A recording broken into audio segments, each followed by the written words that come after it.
جو اکیلا ہی اس کائنات کو بنانے والا ہے اور اکیلا ہی اس کائنات کے نظام کو چلانے والا ہے۔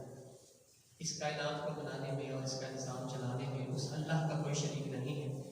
وہ جو چاہتا ہے، جس چیز کا ارادہ کرتا ہے، وہی کام وہی چیز مارز وجود میں آتی ہے، اور وہ اللہ جس چیز کا ارادہ نہ کرے، دنیا کی کوئی ہستی اس کام کو مارز وجود میں نہیں لا سکتی۔ ما یفتح اللہ للناس من رحمت فلا ممسک لها وما یمسک فلا مرسل له من بعده۔ لا تعداد انگرت میں حد و حساب، درود و سلام اس ہستی طاہر و اقدس پر جن کا نام نامی اسم گرامی حضرت محمد رسول اللہ صلی اللہ علیہ وسلم ہے۔ اسلام ایک مکمل ضابطۂ حیات ہے جو انسان کو، وہ اس کی زندگی معاشی ہو یا معاشرتی ہو، سیاسی ہو یا مذہبی ہو، تمام تر زندگی کے امور میں اسلام ایک مسلمان کی، انسان کی رہنمائی کرتا ہے۔ دنیا میں عبادات کے ساتھ ساتھ معیشت کو بہت زیادہ اہمیت حاصل ہے۔ انسان کی معاشی زندگی وہ انسان نے کس طرح گزارنی ہے، اسلام نے قرآن مجید میں بڑی وضاحت کے ساتھ ان کاموں کی وضاحت فرما دی ہے کہ جن سے یا جن کے ذریعے انسان تجارت کر کے حلال روزی کما سکتا ہے، اور مزید آقا دو جہاں حضرت محمد رسول اللہ صلی اللہ علیہ وسلم نے بھی ایسے تمام امور کی وضاحت فرما دی ہے کہ کون سی تجارت وہ حلال ہے اور کون سی تجارتیں یا معاملات وہ حرام ہیں۔ آج ضرورت اس امر کی ہے کہ ہم کاروبار کرتے ہیں، خرید و فروخت کرتے ہیں، تجارت کرتے ہیں، دنیا میں لین دین کا معاملہ ایک دوسرے کے ساتھ رہنے سہنے کے وقت ضرورت پیش آتی رہتی ہے۔ تو آج انشاءاللہ اس مختصر سے وقت میں قرآن و حدیث کے ذریعے سے ہم یہ جاننے کی کوشش کریں گے کہ کسب معاش کے ایسے ذرائع جو حرام ہیں، اور میں اور آپ ان کے ذریعے سے یہ پہچان سکیں گے کہ کہیں ہماری روزی کمانے کا ذریعہ حرام تو نہیں ہے، کہیں ہم جو کھا رہے ہیں، جو پی رہے ہیں، جو پہن رہے ہیں، جس جگہ پر رہ رہے ہیں، یہ حرام کی کمائی سے تو نہیں بنی ہوئی چیزیں۔ ان چیزوں کی اس لیے ضرورت ہے کہ انسان اپنی زندگی کو بحال رکھ سکے۔ اب زندگی کو بحال رکھنا ہے تو اس کے لیے اسلام نے، شریعت اسلامیہ نے حلال کو ترجیح دی ہے اور حرام کو منع کیا ہے۔ بہت زیادہ ایسی تجارتیں ہیں جو ہمارے معاشرے میں کی جا رہی ہیں لیکن وہ ہیں حرام۔ پتہ سب کو ہی ہوتا ہے، پتہ سب کو ہی ہوتا ہے، بس ایک یاد دہانی مقصود ہوتی ہے کہ پتہ نہیں کب کسی کو اسلام کی سمجھ آ جائے اور وہ اس حرام تجارت سے، حرام کسب معاش سے توبہ کر لے اور اللہ رب العزت کی اور اس کے رسول کے بتائے ہوئے طریقے کے مطابق وہ روزی کمانا شروع کر دے۔ رسول اللہ صلی اللہ علیہ وسلم نے ارشاد فرمایا تھا، یأتی علی الناس زمان لا یبالی المرء من اخذ المال ام من الحلال ام من الحرام، کہ لوگوں پر ایک ایسا زمانہ آئے گا کہ لوگ مال کمانے میں تو لالچ ہرس کا شکار ہوں گے، روز حساب کتاب کریں گے، کہیں کہ ادھر سے بھی مجھے مال آ جائے، ادھر سے بھی مجھے مال آ جائے، میں اتنا مال کما لوں، میں اس مہینے میں اتنا کما لوں، میں اتنی ترقی کر لوں، میں یہ خرید لوں، میں وہ خرید لوں، میں اس طرح تجارت کروں گا تو مجھے فائدہ ہوگا، یہاں سے مجھے مال آئے گا تو مجھے فائدہ ہو جائے گا، میرا مال اتنا زیادہ بڑھ جائے گا، میرے مال میں اضافہ ہو جائے گا. لوگوں پر ایک ایسا زمانہ آئے گا کہ لوگ پیسہ تو کمائیں گے، مال تو کمائیں گے، مال وافر مقدار میں ان کے پاس موجود ہوگا، لیکن انہیں اپنے مال میں تمیز کرنی مشکل ہو جائے گی کہ اس میں سے حلال کون سا ہے اور حرام کون سا ہے. کمائیں گے لیکن ذرائع نہیں دیکھیں گے کہ جس ذریعے سے میں مال کما رہا ہوں کیا یہ حلال کا ذریعہ ہے یا حرام کا ذریعہ ہے. یہ جو میں روزی کما رہا ہوں، جو کھا رہا ہوں، جو پی رہا ہوں، جو پہن رہا ہوں، کیا یہ حلال کی کمائی ہے؟ یہ دھوکے سے کمائی گئی ہے، یا جھوٹ بول کے میں نے یہ تجارت کی ہے، یا قسم اٹھا کے میں نے یہ جھوٹی قسم اٹھا کے مال فروخت کیا ہے، یا سود کے ذریعے سے، ربا کے ذریعے سے میں نے یہ مال حاصل کیا ہے، میں نے یہ قبضہ کر کے یہ دولت حاصل کی ہے. تو رسول اللہ صلی اللہ علیہ وسلم کا وہ فرمان سچ ہوتا نظر آ رہا ہے. آپ صلی اللہ علیہ وسلم نے ارشاد فرمایا کہ انسان مال کمائے گا لیکن تمیز نہیں کر سکے گا کہ یہ حلال کا یہ حرام کا ہے. اس کے اندر سے اس کا ضمیر ہی ختم ہو جائے گا، وہ اس فطرت سے ہی ہٹ جائے گا جو فطرت اسلام ہے کہ انسان نے حلال کمانا ہے. اور جب انسان نہ حلال کا کھائے گا، نہ حلال کا پہنے گا، نہ حلال کا پیے گا، تو پھر عبادات میں لذت بھی نہیں آئے گی. جب حرام کا پیسہ کمائے گا تو پھر حرام میں جائے گا. جب جسم کی پرورش حرام کے پیسے سے ہوگی تو اپنے اوقات کو حرام کاموں میں ضائع کرے گا. جب دولت حرام کے ذریعے سے کمائی جائے گی تو اس دولت کے ذریعے سے وہ حرام کاموں کا ارتکاب بھی کرے گا. جس جسم کی نشو و نما وہ حرام کی کمائی سے ہوگی، بھلا اس سے خیر کی توقع کس طرح کی جا سکتی ہے؟ اور پھر عبادات وہ کیسے قبول ہوں گی؟ اور اللہ رب العزت بھی ایسے مال کو قبول نہیں فرماتے. ان اللہ طیب لا یقبل الا طیبا. اللہ تعالیٰ تو خود پاک ہے، پاکیزہ ذات ہے، اور وہ اپنے رستے میں ایسا مال قبول کرتا ہے جو طاہر ہو، پاک ہو، اس میں حرام کی آمیزش نہ ہو. آپ کے سامنے پانی کا ایک ٹب پڑا ہو، آپ کے سامنے اس میں گندگی کی کوئی ایک جو ہے قطرہ وہ گرا دیا جائے تو کیا خیال ہے؟ آپ اس کو پیئیں گے؟ آپ کو پتہ نہ ہو تو کوئی بات نہیں ہے، وہ الگ بات ہے، لیکن انسان کو پتہ چل جائے کہ میرے سامنے اس میں ایک قطرہ چاہے گندگی کا گر گیا ہے، آپ اس کو نہیں پیئیں گے. یہی مال کا حساب ہے. آپ مال کما رہے ہیں حلال کا، بیچ میں حرام کی آمیزش کیے جا رہے ہیں، تو پھر تو پتہ ہی نہیں ہے آپ کو کہ حلال کون سا اور حرام کون سا ہے. رسول اللہ صلی اللہ علیہ وسلم نے ایک شخص کا تذکرہ فرمایا، ثم ذکر رجل یطیل السفر اشعث اغبر ثم یمد یدیہ یا ربی یا ربی مطعمہ حرام ومشربہ حرام وملبسہ حرام وکیف یستجاب لذلک. ایک شخص مال کماتا ہے، دولت کماتا ہے، پیسہ کماتا ہے، زیادہ پیسہ جمع کرتا ہے اور ذات راہ کے طور پر اس کو ساتھ لیتا ہے اور سفر کر کے مکہ پہنچتا ہے. سفر کر کے مکہ پہنچتا ہے کہ عمرہ کرے، حج کرے، زیارتیں کرتا ہے، وہاں اسلام کے جو حج کے ارکان ہیں وہ پورے کرتا ہے، عمرہ ادا کرتا ہے. سفر کے اندر بڑے کٹھن حالات ہوتے ہیں، گرمی بھی ہوتی ہے، بسا اوقات سردی بھی ہوتی ہے، گرد و غبار اٹھتی ہے، سفر کر کے جاتا ہے، اس کے بالوں میں مٹی پڑتی ہے، اس کے کپڑے جو ہے بڑا گندا ہو جاتے ہیں، تھک بھی جاتا ہے، محنت بھی بڑی کرتا ہے، پیسہ بھی لگاتا ہے.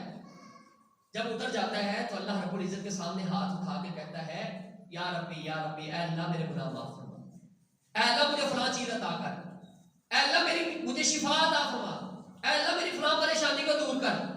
مطعمہ حرام، رسول اللہ صلی اللہ علیہ وسلم نے اس کا کھانا تو حرام کا تھا. ومشربہ حرام، جو وہ پیتا تھا وہ حرام تھا. وملبسہ حرام، جو اس نے لباس پہنا ہوا وہ حرام کی کمائی تھا. وکیف یستجاب لذلک، ایسے بندے کی دعا کیسے قبول ہو سکتی ہے؟ یہاں میں غریبوں کے مال پر قبضہ کر کے ہر سال عمرے پر جاؤں، ہر سال حج پر جاؤں، اس حج عمرے کا کیا فائدہ جو حرام کی کمائی کا؟ یہاں میں غریب پر 100 روپے کا احسان نہیں کرتا، 100 روپے کی نیکی نہیں کرتا، اس کو ذرا بھی کسی مال میں 100 روپے 50 روپے کی رعایت نہیں کرتا، اس کے دکھ درد کو سمجھتا نہیں. چاہے ہزاروں حج کر لیں، ایسے حجوں کا کوئی فائدہ نہیں، ایسے عمروں کو کوئی فائدہ نہیں، کیونکہ حرام کی کمائی ہے. یہ جسم جس کی نشو و نما حرام کے پیسے سے ہوئی ہے، اب اس زبان سے اللہ اکبر اللہ اکبر اللہ اکبر کہتے رہے، اس کا کوئی فائدہ نہیں جب تک آپ کی کمائی حلال کی نہیں ہوگی. یہ لباس جو جسم کو ڈھانپنے کے لیے استعمال کیا ہے آپ نے، یہ تو حرام کی کمائی کا ہے. تو اللہ تعالیٰ تو قبول کرتے ہیں حلال کی چیز جو پاک ہو، طیب ہو، اور طیب اور پاک وہی ہوتی ہے جو حلال ہو. تو لہٰذا ہمیں اپنے کاروبار دیکھنے پڑیں گے، ہمیں اپنے کسب معاش کے ذرائع دیکھنے ہوں گے کہ ہم مال کس طرح کماتے ہیں، ہم روزی کس طرح کماتے ہیں، کیا وہ حلال کے ذرائع ہیں یا حرام ذرائع ہیں. اور یہ ضرورت اس لیے ہے کہ ہمیں اللہ رب العزت نے پیدا کیا ہے. اللہ رب العزت نے، اور جس اللہ نے یہ پیدا کیا ہے اس اللہ نے بتایا کہ تم حلال کھاؤ گے تو تمہارا جسم تندرست رہے گا، اگر حرام کھاؤ گے تو تم فلاں فلاں بیماری کا شکار ہو جاؤ گے. آج ہماری روح ہے وہ مردہ ہو چکی ہے، آج قرآن و حدیث ہم پر اثر نہیں کرتا. آج جتنا مرضی واعظ و نصیحت کیا جائے، ادھر سے سنتے ہیں ادھر نکال دیتے ہیں، مسجد تک ایمان مضبوط رہتا ہے، جیسے باہر نکلتے ہیں بھول جاتے ہیں کہ کیا بات ہوئی تھی. جی چاہتا ہے تو نماز پڑھ لیتے ہیں، جی چاہتا ہے تو چھوڑ دیتے ہیں، جی چاہتا ہے تو ذکر کر لیتے ہیں، جی چاہتا ہے تو چھوڑ دیتے ہیں. حلال حرام میں اپنے بیگانوں میں کوئی تمیز ہی نہیں ہے. معاشرہ افراتفری کا شکار ہو چکا ہے. وجہ کیا ہے؟ وجہ یہی ہے کہ ہمارے جو ذرائع ہیں جن سے ہم مال حاصل کرتے ہیں، جو ہماری کمائی ہے، وہ حلال کی نہیں ہے، اس میں آمیزش ہے حرام، اور ہمیں وہ دور کرنا پڑے، ہمیں دور کرنا پڑے. اسلام میں دو چیزیں ہیں، ایک ہے عبادات، ایک ہے معاملات. عبادات میں آپ اپنے پاس سے کوئی عبادت نہیں کر سکتے. عبادت میں اصل حرمت ہے. کوئی شخص اپنے پاس سے ادھر کھڑا ہو کے کسی طرح کی عبادت شروع کر دے اور کہہ دے کہ میں اللہ اس کے ذریعے سے عبادت کر رہا ہوں تاکہ اللہ راضی ہو جائے، وہ تب تک قبول نہیں ہوگی جب تک قرآن و حدیث میں اس کا ذکر نہیں آئے گا کہ اس طرح آپ نے کرنی ہے، یہ عبادت ہے، اس طرح کرنی ہے.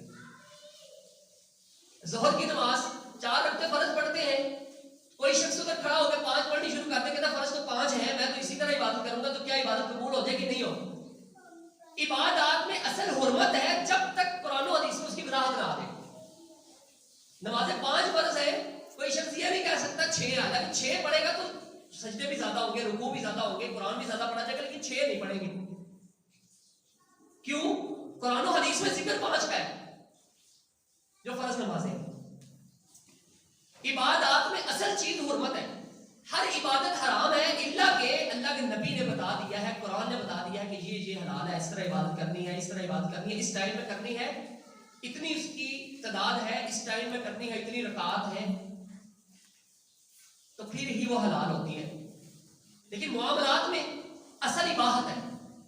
ہر کام کاروبار حلال ہے، ہر کام ہر کاروبار وہ حلال ہے الا کہ قرآن و حدیث میں نام لے کے یا اس کے طور پر اصول بیان کر دیا گیا ہو کہ یہ کام آپ نے نہیں کرنا، یہ حرام ہے. آپ کسی بھی چیز کی دکان بنا لیں، کوئی بھی کارخانہ کھول لیں، کسی بھی چیز کی فیکٹری کھول لیں، آپ کو یہ کاروبار کرتے وقت صرف یہ دیکھنا پڑے گا کہ قرآن و حدیث میں اس میں سے کسی پر منع تو نہیں آیا. یہ معاملات ہے، عبادات میں نہیں ہوتا ایسا. عبادات میں یہ آئے گا کہ کیا اللہ نے اور اس کے رسول نے یہ عبادت بتائی ہے کہ نہیں بتائی. لیکن معاملات میں یہ دیکھنا پڑے گا کہ کہیں اللہ اور اس کے رسول نے اس تجارت سے منع تو نہیں کیا، یہ جس چیز کی میں خرید و فروخت کر رہا ہوں یہ حرام کے زمرے میں تو نہیں آتی. اور اس بارے میں یہ اصول یاد رکھیں، جو چیزیں حرام ہیں نا ان کی تجارت بھی حرام ہے. یہ اٹل اصول ہے اسلام کا. شراب پینا حرام ہے تو بیچنا بھی حرام ہے. جو چیز اسلام نے حرام کی ہے اس کی تجارت کیسے ہو سکتی ہے؟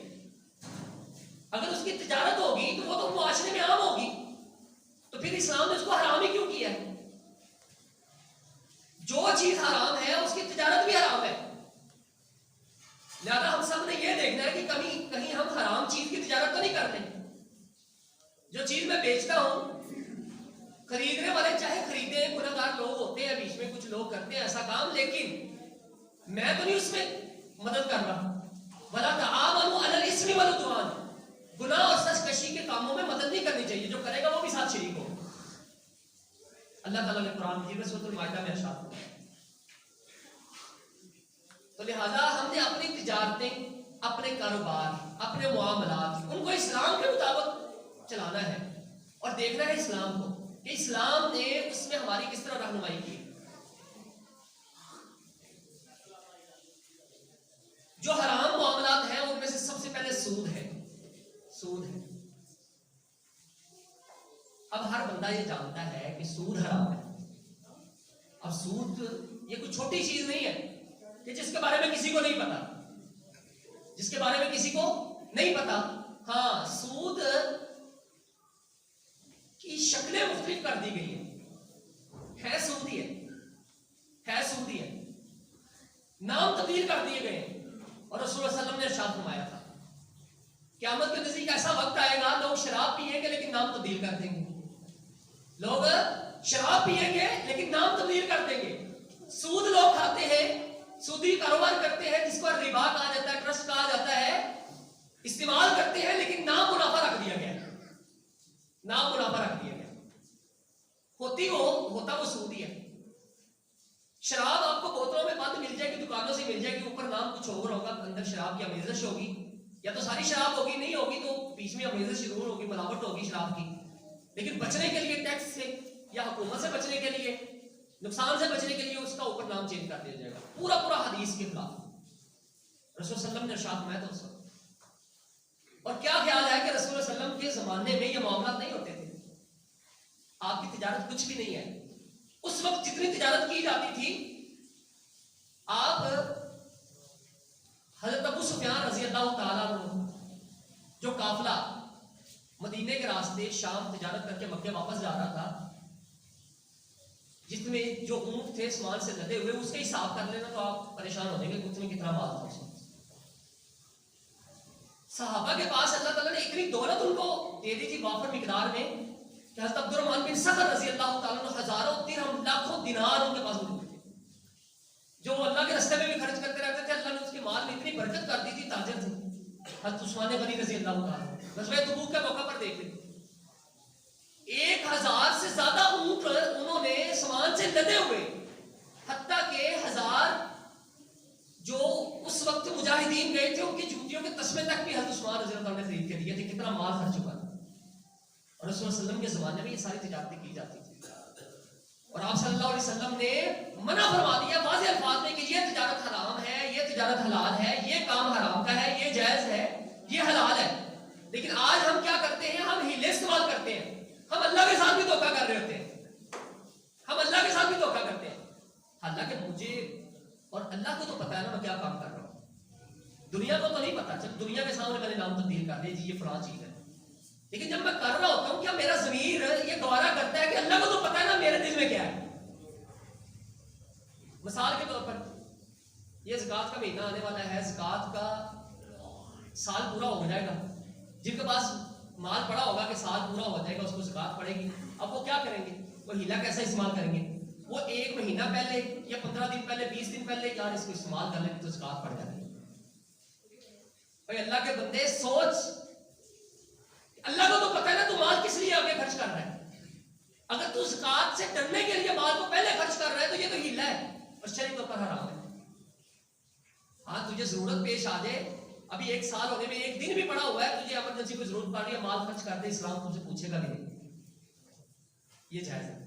لیکن ہیلے کے طور پر آپ 1 مہینہ پہلے مال کو استعمال کر لیں کہ مجھے زکات پڑ جائے، اگلے مہینے تو زکات کا وقت آ گیا تو میرے پاس اتنی پڑا ہے جو نصاب کو پہنچ رہا ہے تو میں مال کو استعمال کر لیتا ہوں تاکہ مجھے زکات نہ دینی پڑے. سود یا ایھا الذین آمنوا اتقوا اللہ وذروا ما بقی من الربا ان کنتم مؤمنین فإن لم تفعلوا فأذنوا بحرب من اللہ ورسولہ.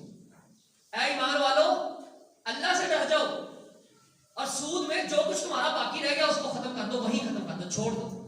اگر تم مومن ہو، اگر تم واقعی مومن ہو، مسلمان ہو، کلمہ پڑھنے والے ہو، تو جو سود باقی رہ گیا اس کو وہیں چھوڑ دو، چونکہ تمہیں پہلے پتا نہیں تھا.